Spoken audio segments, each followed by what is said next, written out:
diversity of the cultures and educational systems of the member states of the organization. The organization is prohibited from intervening in matters which are essentially within their domestic jurisdiction. Sadly, in flagrant violation of UNESCO's constitution, its ethos, mandate, and practices, Pakistan's intervention did precisely that. Pakistan's intervention is an interference in India's internal affairs. It is unacceptable and we reject it. Mr. President, for us, the most important fundamental right is that of right to life. Globally, the single largest threat is this right is from terrorism. Tragically, the reality facing us is that Pakistan is the world's largest producer and exporter of this evil. Pakistan's political approaches are rooted in terrorist violence, and its global engagement is defined by mainstreaming of terrorism as an instrument of statecraft. Ask yourself the following questions. In which country were the perpetrators of 9/11 and 26/11 terror attacks discovered? Where were Osama bin Laden and Mullah Omar found? Which country is home to 130 UN-designated terrorists and 25 terrorist entities listed by the UN as of today? Which is the country where organizations such as Hizbul Mujahideen, Jamaat-ul Dawa, Lashkar-e-Taiba, and many other banned terrorist outfits openly conduct their activities, collect funds from the streets, and run their offices with active support of the state machinery? Which country is the leader in aiding, abetting, and financing of terrorist activities? The army of which country massacred millions of its own citizens just because they spoke a different language? The answer to these questions is Pakistan. We, the UNESCO and the global community, certainly do not need Pakistan, this hub of global terrorism, to be waxing eloquent on internal affairs of my country. Indeed, the entire peace-loving membership of UNESCO would serve humanity well by coming together to impress upon Pakistan to be a normal country and to eschew preaching, practicing, and propagating terrorism. Thank you. It's worth remembering that this commission is named after the late Congressman Tom Lantos, a Hungarian-born Holocaust survivor. In July 2003, he said, "Indians and Jews share a passionate commitment to respect for others, for the rule of law, and for the mindless, vicious, fanatic Islamic terrorism." I'm also reminded today of American journalist Daniel Pearl, who was kidnapped and beheaded by Pakistani terrorists. His last words? "My father is a Jewish, my mother is a Jewish, I am a Jewish." Honorable members of the Tom Lantos Commission, I speak before you the last words of Daniel Pearl in my own words.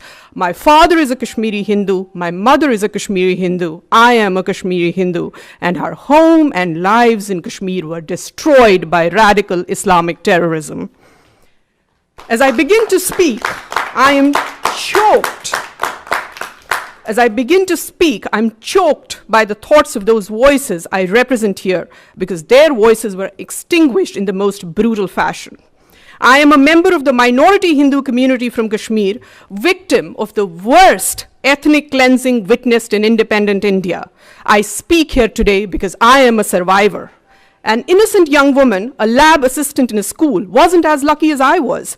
She was abducted, blindfolded, gang raped, and cut into two halves on a mechanical saw while still alive. Her name was Girija Tikku. Her only crime, her faith. I am her voice today. I am also the voice of young Kashmiri Hindu engineer who was hunted by terrorists, again for his faith. When terrorists came to kill him, he hid inside a rice container in his attic, and he would have been alive today had his location not been disclosed to the terrorists by his own neighbors. His neighbors he trusted, neighbors that we trusted. The terrorists shot him through the container and forced his wife to eat the blood-soaked rice. His name was B.K. Ganju. His crime, his faith. I speak for him today. I could go on and on. We have seen ISIS level of horror and brutality in Kashmir 30 years before the West was even introduced to the brutalities of radical Islamic terror. I'm glad these hearings are happening today, because when my family and I lost our homes, our livelihood, and our way of life, the world remained silent. Where were the advocates of human rights when my rights were taken away? Where were they on the night of 19th January 1990, when there were voices blaring from all mosques in Kashmir that they wanted Kashmir with Hindu women but without Hindu men?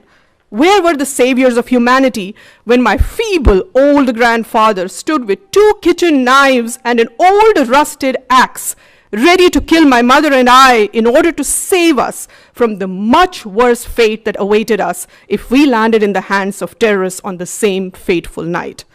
My people were given 3 choices: flee, convert, or die. Around 400,000 Kashmiri Hindus fled right after that night of horror. They survived. Those who didn't were killed. Today, 30 years later, I'm still not welcome in my home in Kashmir. I am not allowed to follow my faith without fear.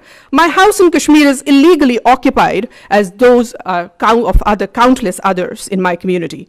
Those that are not occupied have mostly been burned down or are ransacked. Thousands of our temples have been vandalized, desecrated, and lay in ruins. Every effort has been made to eradicate Hinduism from Kashmir. Today, Kashmir is home to only one religion. This is by design and is the ultimate violation of human rights. Diversity and acceptance of different views are not the norm in today's Kashmir. It's not just Hindus that have been ethnically cleansed. Sikhs have been massacred. A fatwa was announced against Christian schools in Kashmir, accusing them of luring Muslims to Christianity. What human rights are we talking about when all minorities have either been driven out or silenced? An Islamist state of Kashmir where other religions are not welcome and tolerance of any other viewpoint is absent is no citadel of human rights. This is the society that is being created by Kashmir by those who are talking about human rights. Terrorism, ladies and gentlemen, is the ultimate opponent of human rights. Human rights cannot and should not take precedence over human life. Everyone who stands for freedom, liberty, and right to life should worry about radicalization that fuels terror. A 65-year-old shopkeeper, Ghulam Muhammad Mir, gets killed by the terrorists because he opened his shop to earn his livelihood. Truck drivers and apple traders are shot dead by terrorists for simply wanting to earn their livelihood. The simple act of earning livelihood in Kashmir today is prohibited by terrorists because earning a livelihood would show that Kashmir is moving towards normalcy. I ask you, who are these people who fear normalcy in Kashmir? Who are these people who talk about human rights but fear free movement, free thought, and right to earn livelihood?